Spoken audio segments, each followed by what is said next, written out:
Get them fired up and get them to the staging lanes, baby, because 8th Mile Apparel is now carrying Going Bracket Racing merch. Hats, t-shirts, hoodies, and much more can be yours today by visiting 8thmileapparel.com. We appreciate each and every one of you guys supporting the Going Bracket Racing YouTube and Facebook pages.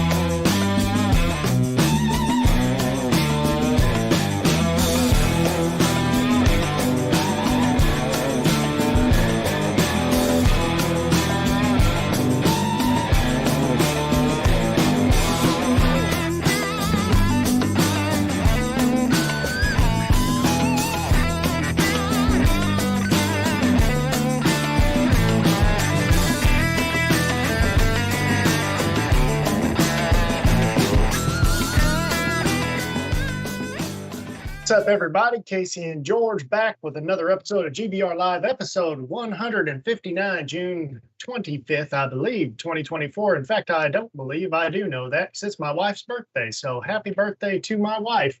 And thanks for letting us do GBR today.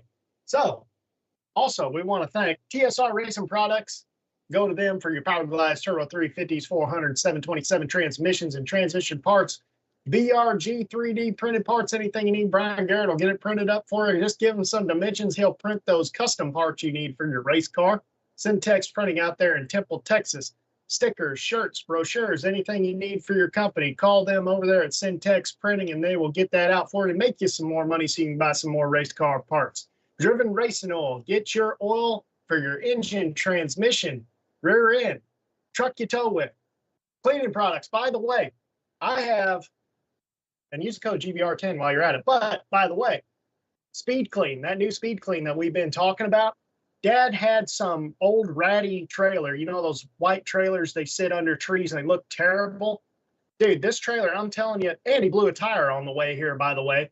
And, of course, the whole side of the trailer was black. It was just a little 20-foot trailer. So he goes out there, he says, I'm going to try that Speed Clean on there. And this is a 100% true story. Like, he sees it on my bench and says, I'm going to try this on it. He sprays it on there and he goes, you're not going to believe this. You got to come look at this. And the side of the trailer where he really rubbed on it a bunch looks brand new. And I'm telling you, this trailer was disgusting.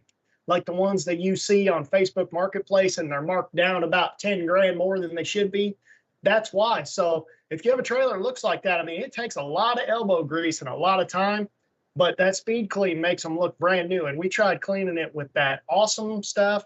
We tried cleaning it with all of your normal cleaning products that you typically would use in that scenario. Dude, Speed Clean stripped it right off, I'm telling you. So you probably need to wax it after you use that much on it. But, dude, made a horrible, absolutely horrible looking trailer look brand new. He's doing his whole trailer with it now.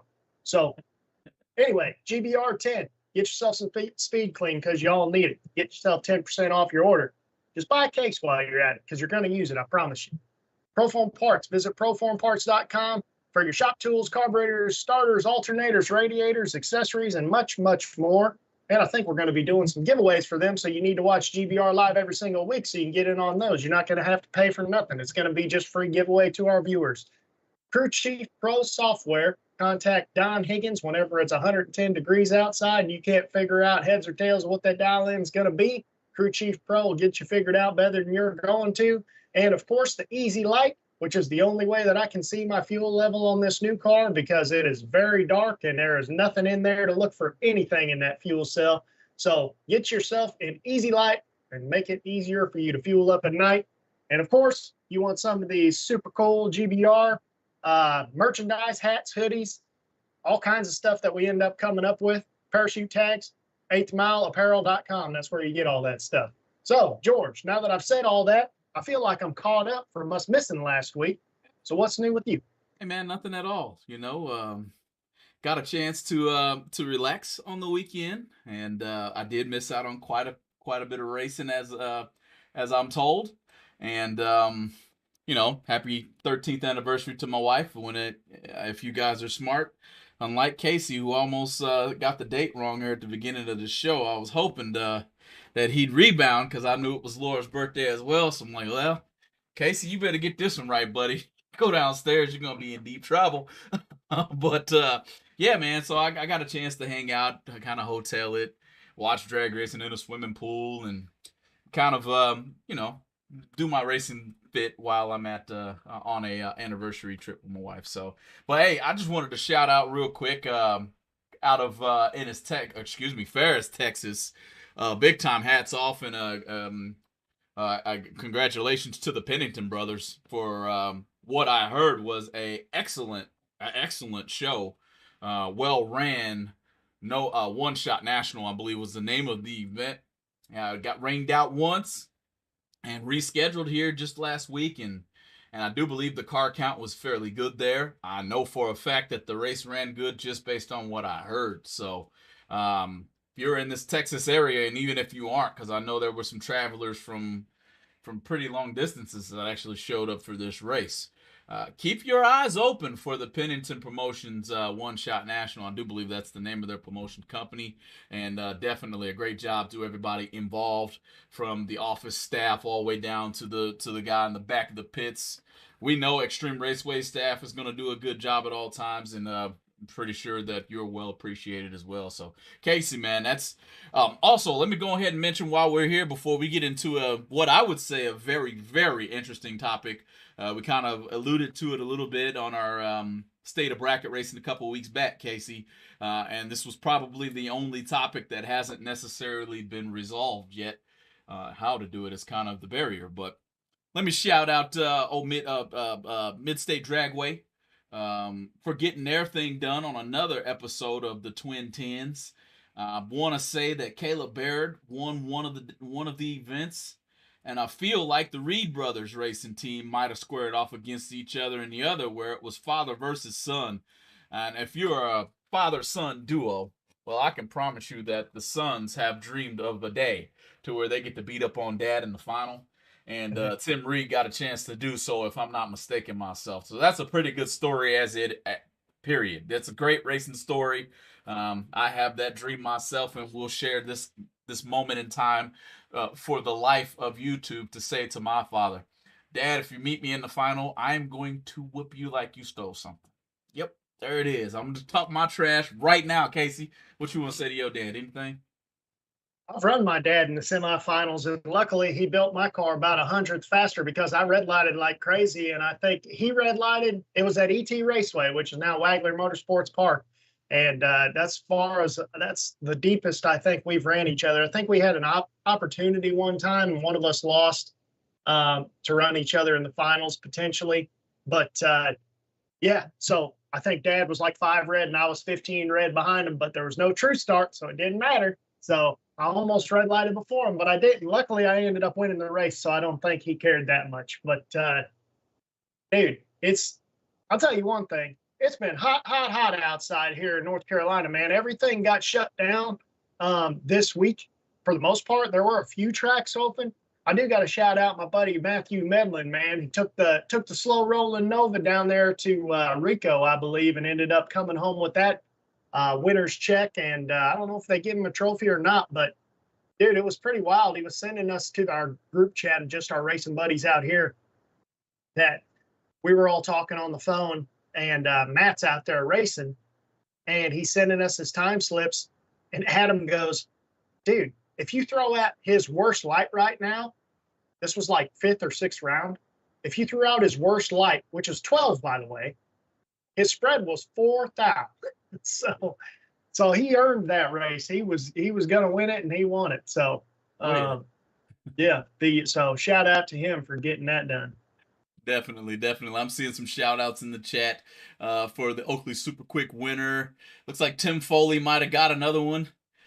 Congrats to Tim. I know he's been showing up to the I don't know if he's missed any of the super quick races this year. So shouts out to that, and want to say Steve Pearson, and they may have been a father-son deal on Steve Pearson and his son as well. So Steve and Dennis. So shouts out to everybody, man. I heard Brad Gephardt sucked too. So well, Brad, you got somebody to deal with over there at Mid-State talking trash, buddy. But Casey, let's get off into it, man. This is something that both of us, I'm sure the whole drag racing community has a buddy that they speak with, or a friend that they go and talk with. Hit that share button, by the way, so we can get this chat rolling. But let's talk about the World Foot Brake Challenge on a episode that I deemed about braking too hard. Easy on the brakes, guys, because old Colberg Promotions is watching you really, really closely. If you get excessive there, Casey, let's do the best we can to digest what we're looking at out of World Foot Brake Challenge. I know you've got some things written down about a post came out about a day ago, I believe, Casey, on the World Foot Brake Challenge Facebook page there. What are your thoughts? And let's get the party going with a good episode of Stop Hitting the Brakes So Hard at the Finish Line, basically. Well, the gist of it is they posted on the WFC Facebook page that beginning at WFC 18, which is not this week, but next week, I believe, July 4th weekend, essentially, if you're guilty of braking so hard that you produce tire smoke or your vehicle gets out of shape, you will be warned, and then the second infraction will be immediate disqualification. It doesn't matter, like it's not going to be in the same day. If you smoke the tires and let's say they have a test and tune on Thursday, I don't know if they do or don't, but let's just say there is, and then you do the same thing on Sunday, your warning's your warning. It doesn't matter when it happens. So that's kind of the easy to digest version of what they said. They also said in the post that if the race director deems your first infraction is bad enough as far as being unsafe or too aggressive, then they could just say you're done right now. I know they've had some issues the past couple years with some cars getting very aggressive at the finish line and hitting the wall. For those of you who don't know, if you really jump on the brakes, at times, it's rare that this happens, but at times one caliper will stay locked up and the other won't. Like maybe a piston comes out of the caliper or something because the brake pads are low, like all kinds of stuff can happen. But it doesn't matter if you're off the brakes. Sometimes it stays braking on that one corner. And if you're braking only on one corner, you don't come to an easy stop. You go one direction or the other like a tractor. So I guess now that we've let everybody know that didn't know about this, what do you think about what they're doing here?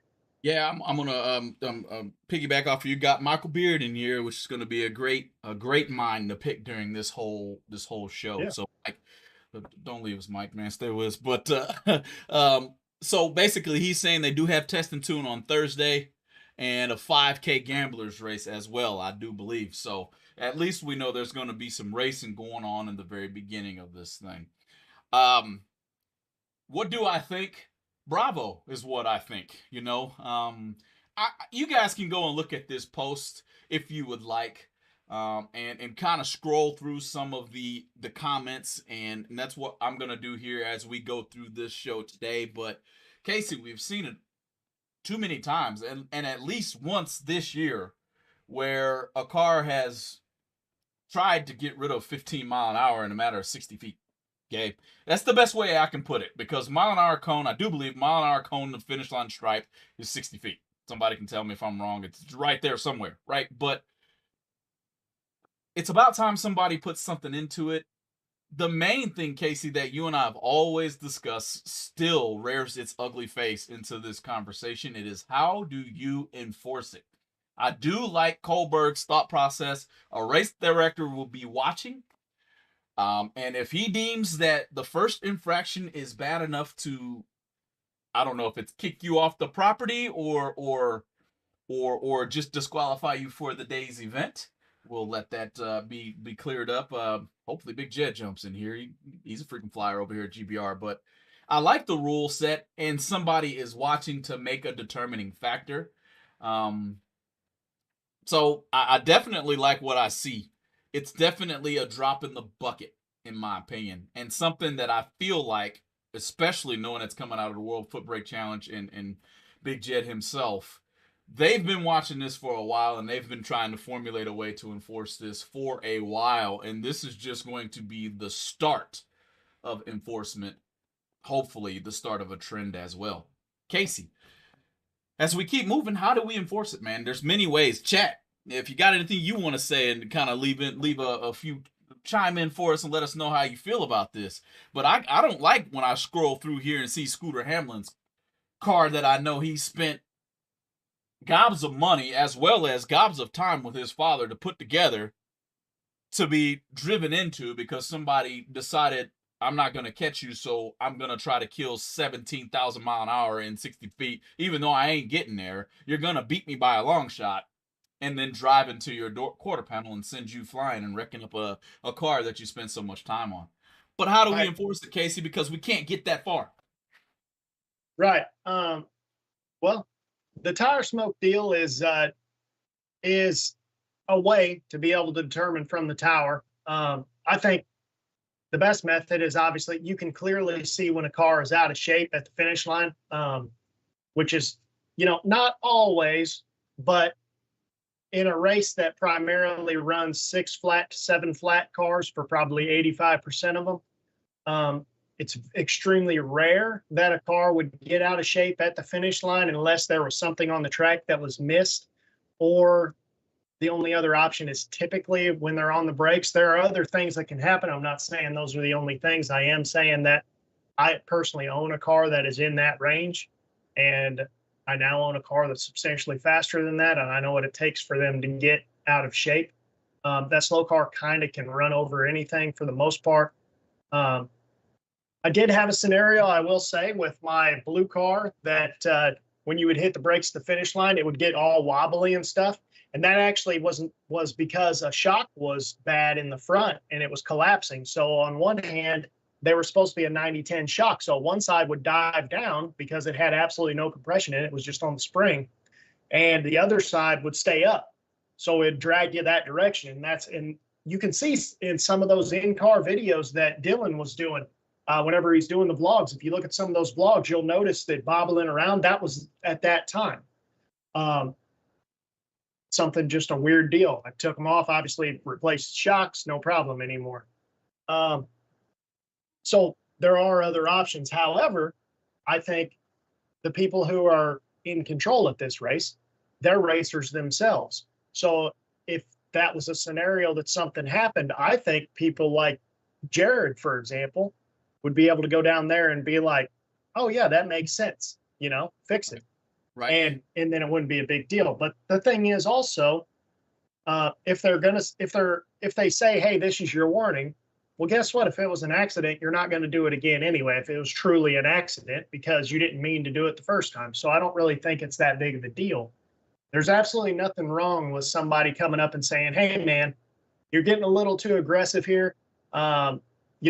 Going off of what Dylan Champion says over here in the chat, not only are you putting yourself in danger, you're also putting your opponent in danger. And what people don't realize is the cars we race, they weren't designed for side impacts. They're not like NASCARs. That's the reason those NASCAR cages have a bunch of bars that go sideways around there horizontally. And best case scenario, you have an X bar in there. They're not made to get T-boned. If you get T-boned, like, that's a big deal. You're going to fold it. There was a car at Sick Week that got ran into at the finish line. As S10 turned on its side at the finish line and ended up T-boning this Camaro. It was a blue Camaro. And go look how bad it folded in the doors on that car. It's just like a V shape. Right. And he didn't even hit it that hard.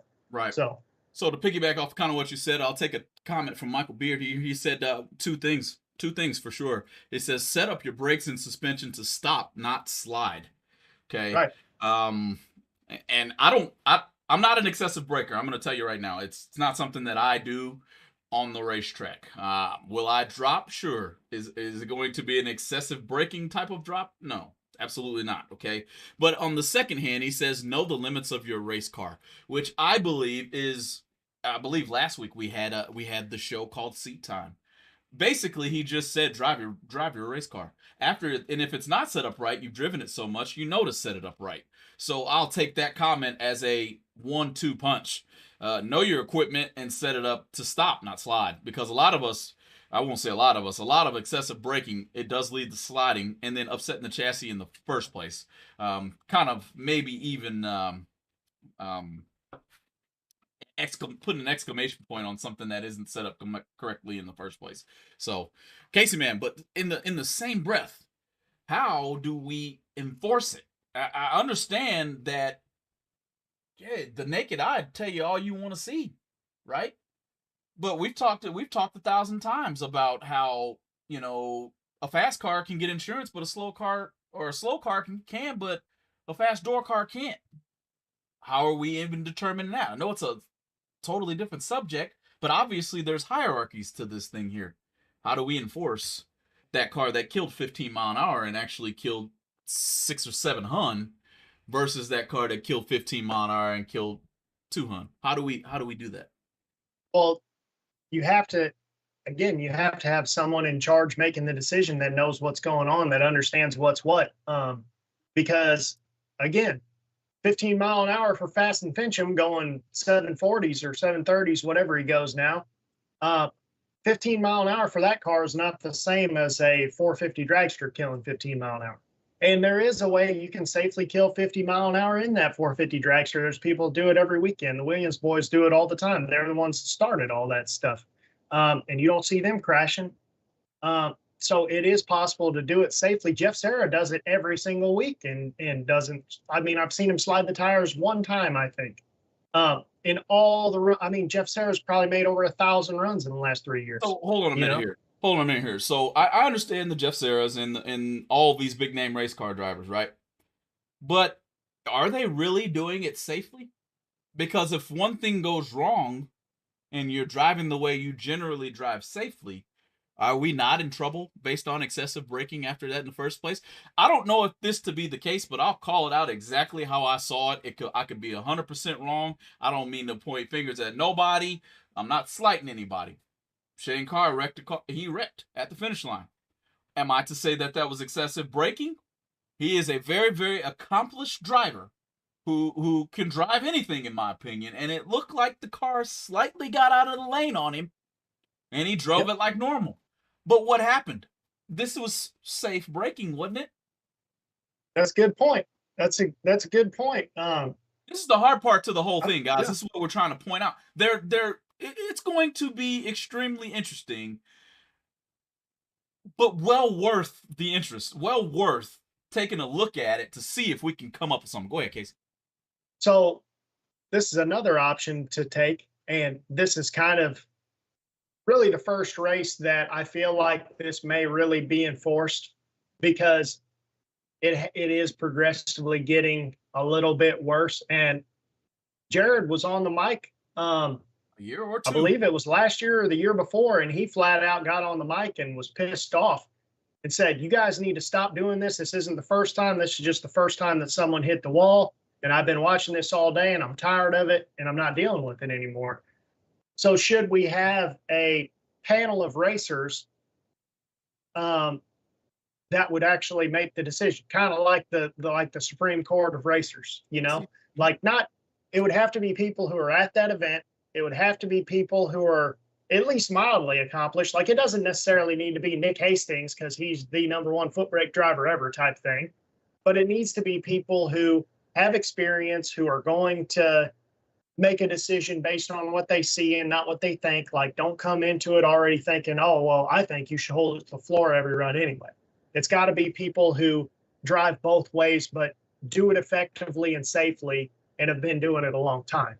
So maybe you should have 5 people and be like, "Here's the video. What do you think?" Because Motor Mania will be there, so there will be video. Oh, I'm glad you mentioned that too, because here's one of my thoughts and something that I've been trying to implement in my own streams. How do we get the volume of the race to let us hear exactly what happens at the finish line? I know how to do it. I don't want to give away all of my tidbits. It kind of doesn't matter, because I mean, if Mark and Joanne called me and asked how I did it, I'm going to tell them anyway, right?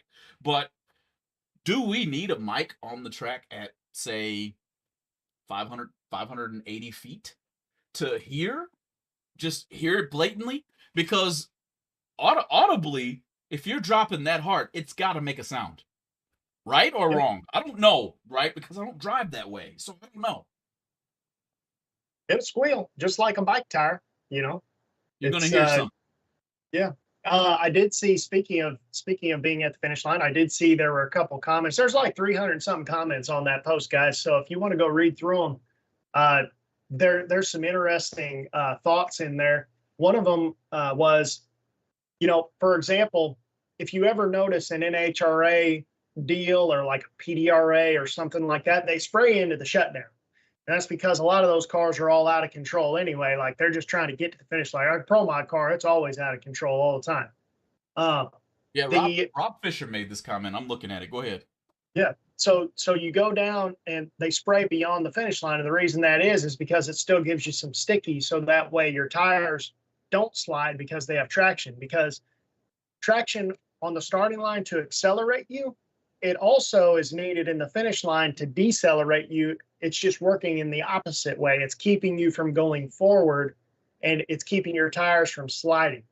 So, and obviously in a foot brake race, it's not like a normal big money bracket race where there's 50% of them at the least are dragsters. They're all the same. They all operate and work the same within reason. There might be a couple things different or a couple things better, but they all have rear brakes only. They all are pretty much 235, 245 inches long. They all, most of the time, have a big block Chevy. So they all kind of work the same way. Well, at a foot brake race, you might have, a Nova, you might have a Pinto, you might have one with a big block, one with a small block. The weight biases are different. One might have drum brakes. I've seen some very successful racers out here have drum brakes all the way around still. The point is they all operate differently. So it's always helpful to have everything in the favor of a car that may not stop as good or may not drive as good, because if the purpose of foot brake is to have a cheaper class to race, where you may not have a 100% full-blown race car. You may have a more of a hot rod type car. You might have a Kia Soul, Ryan Gleghorn's favorite guy. Right. So, well, Josh was knocking them dead down there that last time I saw him. So, hey, that Kia Soul was going around, but there's a lot of comments going on over here, and I'm definitely appreciative to all of it. I'll do the best I can to get him in here. I know Kyle Rumley's coming in here saying, and basically asking the world, have you ever raced against Steve or Jed? And saying how both of them understand how to drop their cars safely. So, in a sense, this is the right crew. Like you mentioned before, race car drivers who actually understand what it means to drop a race car, what it means to drop it excessively at that, but doing it at a safe manner at that as well, even though it's not something that I'm probably going to do myself. I'm going to be quite honest to you. It likely won't happen. But great comment out of Kyle Rumley, because those two guys definitely know how to do it. We're going to go to commercial break here real fast, and I want you guys to prepare yourself for when we get back, because I think, Casey, we need to have the conversation, even though you don't know that it's actually coming, about what we're actually saying to the next generation of race car drivers in not enforcing an excessive braking rule. I don't know how many times. I'm not even going to get into it yet. We'll come back after this break and then and discuss. Like and share it across your platform, and let's get this chat filled up. We'll be right back in just a couple of seconds. We've completely redesigned our best-selling thermostat fan to make it even better. Proform's high-performance universal 15-inch electric fan is the perfect upgrade to replace the stock fan in your vehicle. It's equipped with a thermostat that's adjustable from 160 to 240 degrees. Mounted to your radiator supports with sturdy brackets and driven by a heavy-duty motor, this unit pulls up to 2,800 CFM of air with a 14-amp current draw. All mounting hardware and wiring are included. BRG Motorsports 3D printed racing parts are able to provide you with whatever you desire to enhance your drag racing operation. Items like safety belt magnets, nitrous bottle holders, and even quick release delay box mounts are able to be obtained from BRG Motorsports 3D printed racing parts. Have a look at top selling items such as helmet hooks and steering wheel hooks, which are proven to make it easier to maneuver throughout your race car. You can contact BRG Motorsports 3D printed racing parts at telephone number 765-729-1177. Unleash your horsepower with Proform Super Street aluminum roller rockers. Utilize the latest cutting-edge manufacturing and design processes. The dual contoured body design allows for more rigidity with a greater strength-to-weight ratio, increasing engine power. Super Street aluminum roller rockers are available for a variety of applications and specs for Chevy, GM, and Ford, including pedestal mount, as well as a Chrysler shaft mount style rockers. On the strip or the street, Proform has you covered.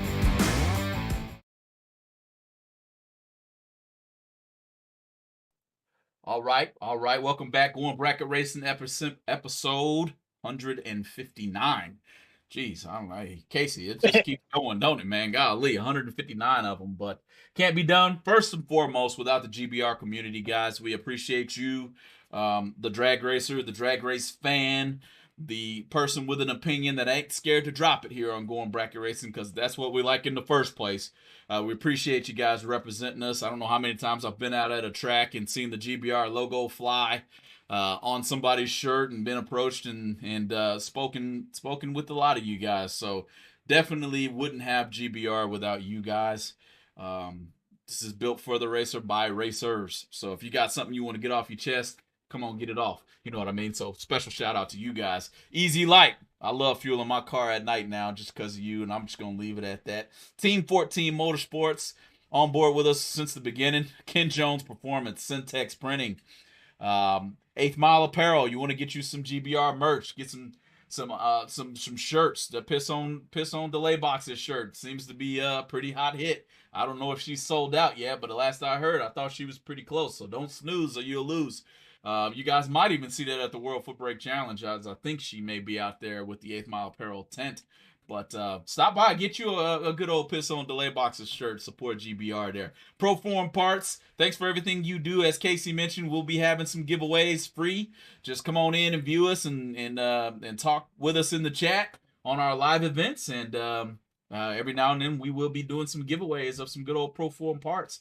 Pretty big list of stuff I think I saw, Casey. I'm not going to let any of the items out of the hat, but tune in and you might find out what all is going to get given away. Crew Chief Pro, I love you guys. You know, you keep me dialed honest at all times. So nothing more to say about Crew Chief Pro except for good things. Get you some Crew Chief Pro software and a Crew Chief and a weather station if you need anything of that nature. He'll be able to help you out with your weather stations as well. Driven Racing Oil, I also used your product Speed Clean to clean off my old trailer. And Casey, you are 100% correct. Now, my elbows did have to go to work, and I might have to use a drill next time or something, some type of buffer. That'd be the way to do it. Yeah, man, Speed Clean with a buffer and just buff them jokers out. But man, it'll pull off whatever grime you think is on that trailer. You're just gonna have to put some grease on it, okay? But thanks for everything you do, Driven. You always share our show. A lot of our racers and followers are using your product. I get messages. Casey gets messages. GBR10 is that discount code if you didn't know. BRG Motorsports 3D printed parts. You just came out with an umbrella holder for us caged race car, open cage cars and hold the umbrella up there. Keep you out of that sun, guys. You know how hot it is. It's hot. It's hot here in Texas. That's all I got to tell you. It's hot. So thanks for everything you do. Casey, as we continue, man, on the episode 159, giving a shout out to everybody that I can and getting text messages from people with comments and things. I'll read through those in just a second, but you want to take a couple of items off the YouTube side? Maybe there's a good idea or two we can run with before we get off into the next little segment there. Yeah, there's a lot of stuff that I already know the next segment, guys, because George already told me. So I guess I'll just lead right into it because that's what the YouTube chat is all about. First, we'll shout out Randy Bowerman here real quick. What's up, Randy? Let me grab something too, Casey. Before we go into that next comment, because I got something over here from Matthew Medlin. He says, in my opinion, it's no different than anything else that can occur on the track. I've smoked mine, but if I didn't make that split-second decision, I would have lost the round just how I feel. Yeah, all right. I kind of want to go with that a little bit. Basically, he's saying, Casey, that it's just like anything else. Drag racing is dangerous is kind of the synopsis to what I feel like he said. And I agree to disagree. At the same time, yes, I would have lost the round if I hadn't have hit the brakes a little bit harder than what I did.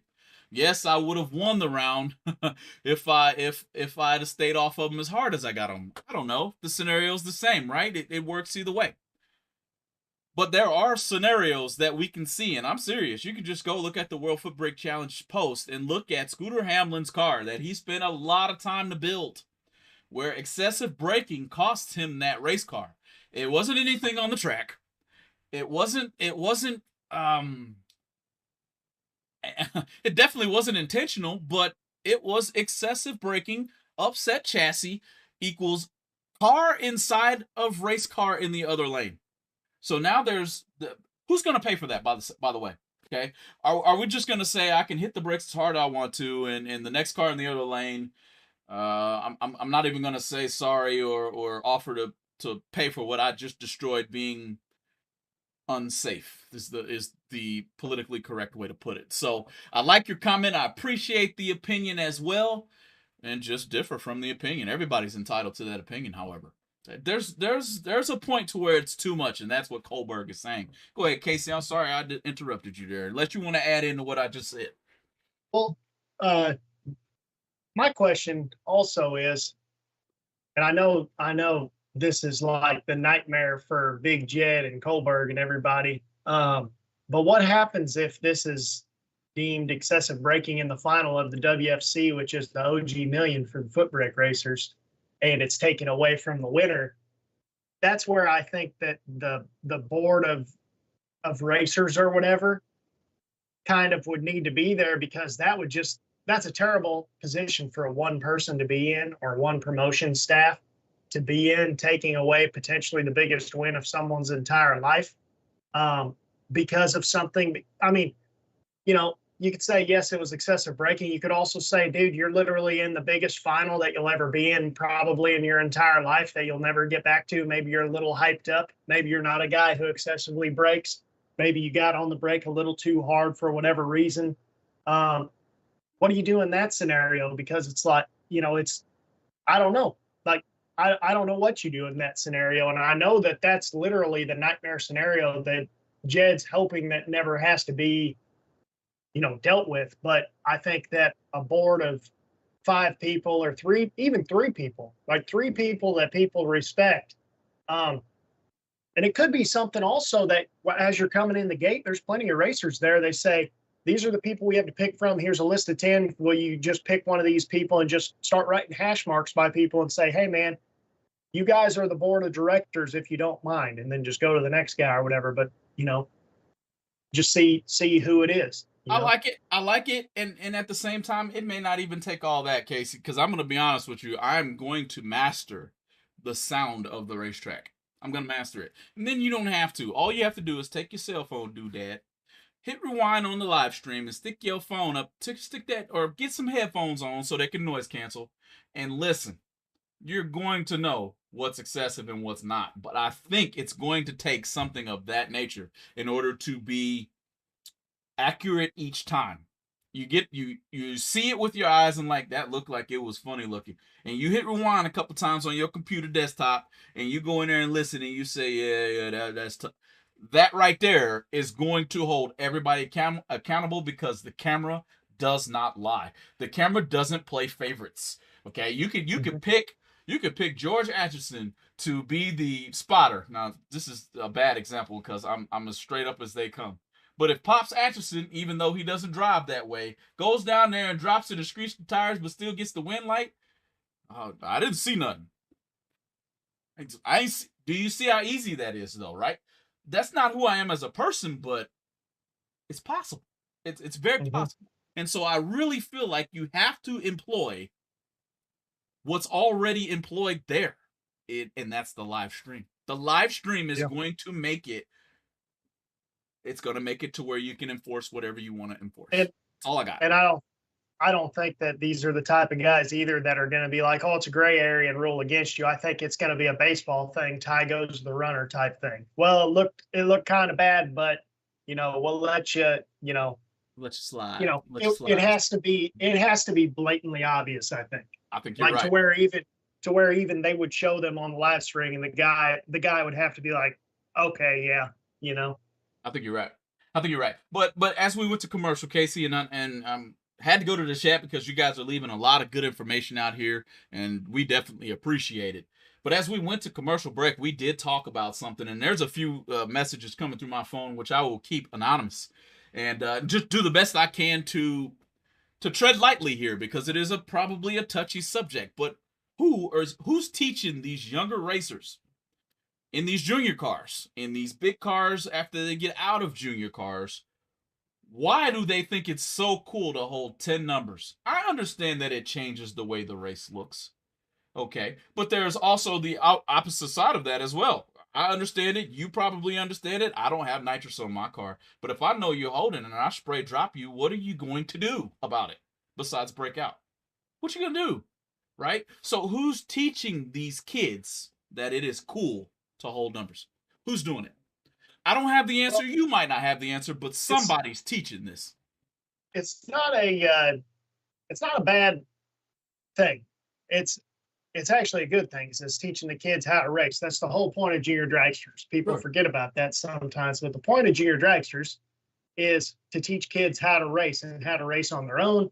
That's why you see people go straight out of junior dragsters and start winning championships and start winning big races, is because they learned. Their dad taught them, their mom taught them to race. They didn't race for them.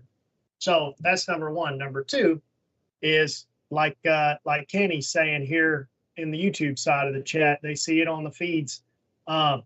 Anthony Evans was saying way back whenever we were talking about just generally the excessive braking and the thoughts WFC had on it, needs to be enforced in juniors. Bracket Racer 9622, I agree. They're getting ridiculous anymore, doing things for the camera, hanging out of the cage, and you see them rolling. How are we crashing junior dragsters all of a sudden in the last 4 to 5 years? That's kind of the topic I want to get off on, because I don't understand that. I don't understand how we're crashing junior dragsters, because I drove them 25 years ago, and I can tell you, I looked at one the other day, and they're far beyond what we were driving back then, and they're not any faster than what we were going back in the day. The limit's still the same. Mile an hour is still the same. The reason we're crashing them is because you're going down there and you're literally trying to stop. Well, those things are only this wide. They, like, you get them any sideways, they start barrel rolling, and it's just crazy that I think it's whoever said it over here in the YouTube chat's right. We're doing things for the camera. Kids are really susceptible to that nowadays. But it's a bad example for the kids to go down there and just lay on the brakes. And, I'm not saying like holding 10, if that's your strategy and you're doing it in a safe way. I see people do it all the time. And Jeff Serra is the perfect example. If you ever see him driving that orange Camaro, he'll hold 12 or 14 and he'll be so far out in front, you can't do anything because he's forcing you to do what you want to do. And he's doing what he wants to do and thinks he can do that better than you. And a lot of times he does. But you also need to take note that how is Jeff Serra doing it? Because he's not doing it in a dangerous way.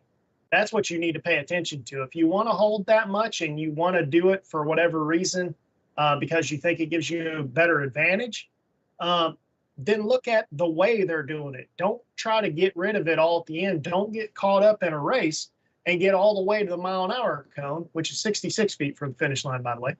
But don't get all the way to the mile-an-hour cone and be like, oh, crap, I still got to get rid of 8 numbers.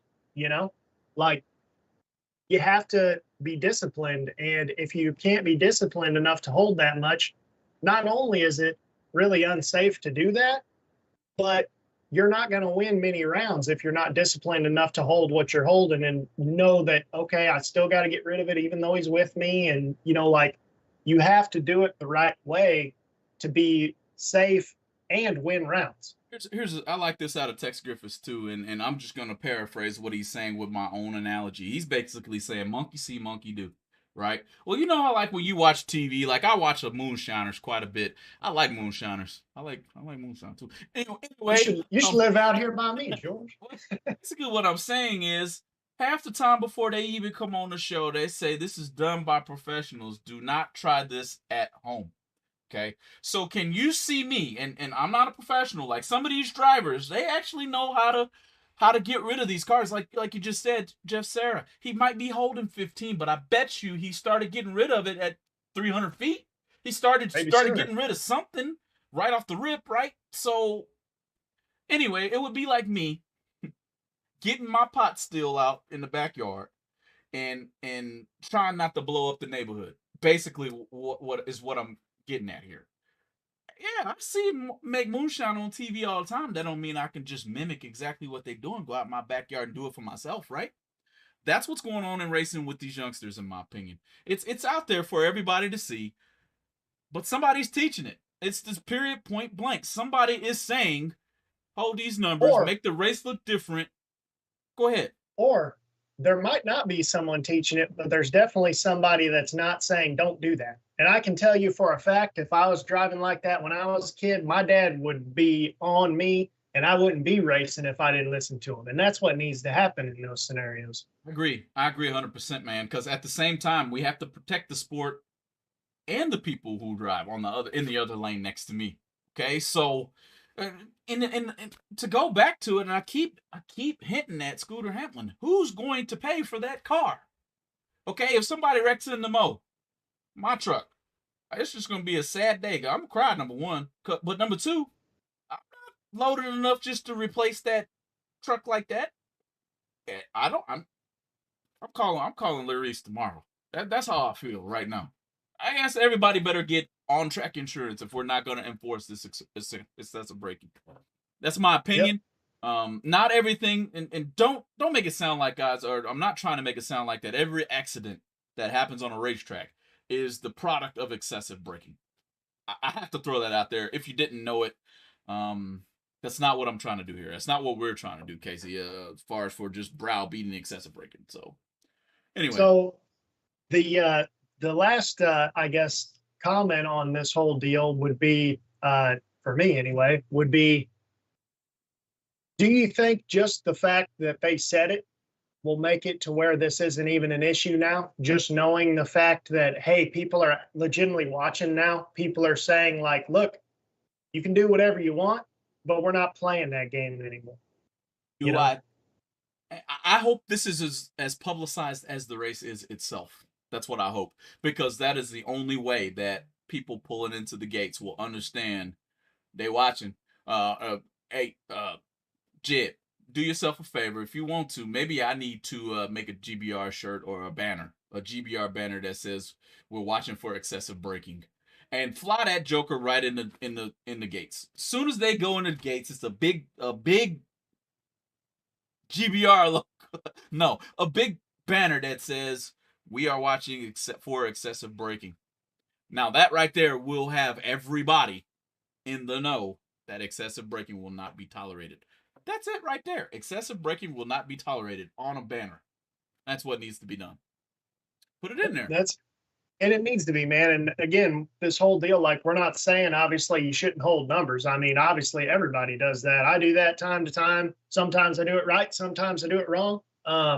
Just like everybody else. I understand how everything works and how the whole idea of wanting to manipulate the race and things like that. But if you're going to do it, you need to do it in a way that again, if you're doing it in a safe way, it's going to be a repeatable way and a way that you can actually win rounds. You're not going to win rounds being out of control all the time. It doesn't, like, that's just not how it works. Like, you can't go down here and just throw something at the wall. Maybe it works sometimes, but it's rarely going to work. You have to understand what you're doing. I see somebody in here say, somebody went, I think it might have been Michael Beard, but somebody went up to Corey and was like, hey, you keep driving like that, you're going to wreck.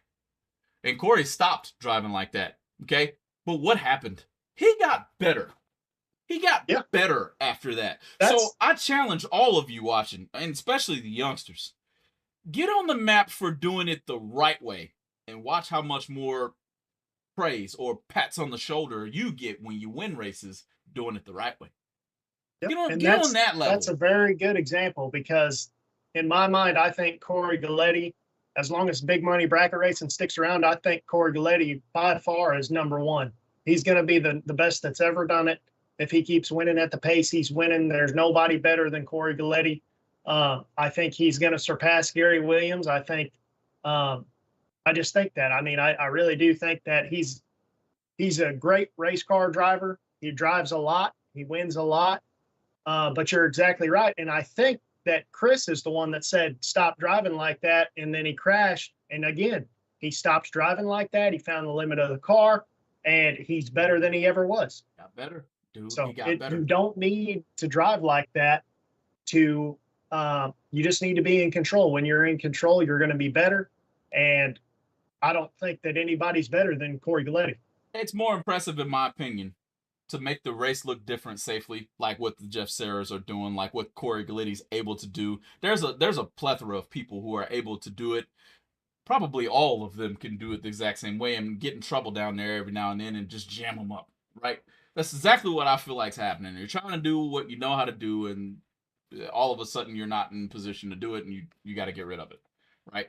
But I'll take my hat off to those who are able to do it safely. At the same time, I feel like it is the right team watching to start us on the path of enforcing excessive braking.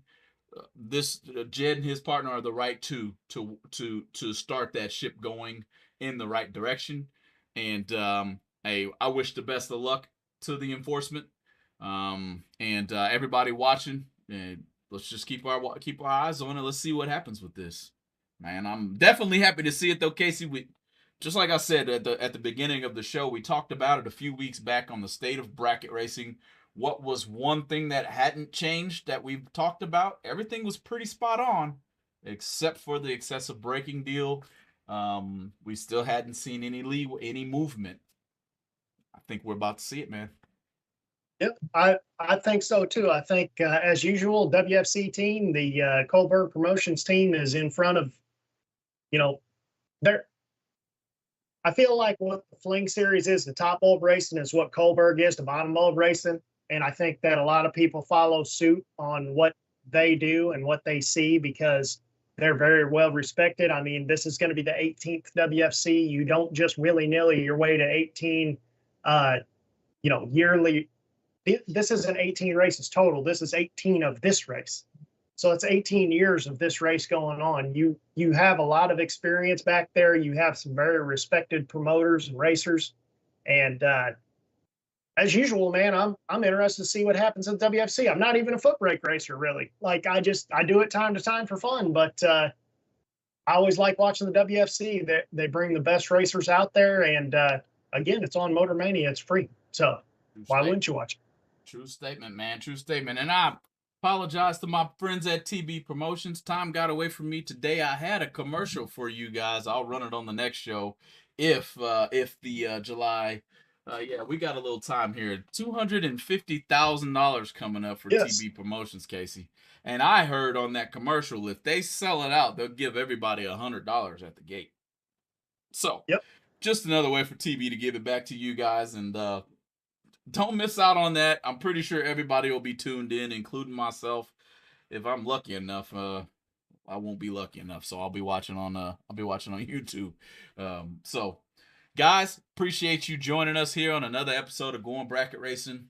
Leave your comments, send us inbox messages, whatever you feel about what we just discussed today. If you're catching it on the podcast format, you can do the same thing, goingbracketracing@gmail.com, or come on the Facebook page and leave us a comment on how you feel the World Foot Brake Challenge will go this year. I'm looking forward to watching it. But for now, guys, the end of the day, we will see you next Tuesday. Have a good one.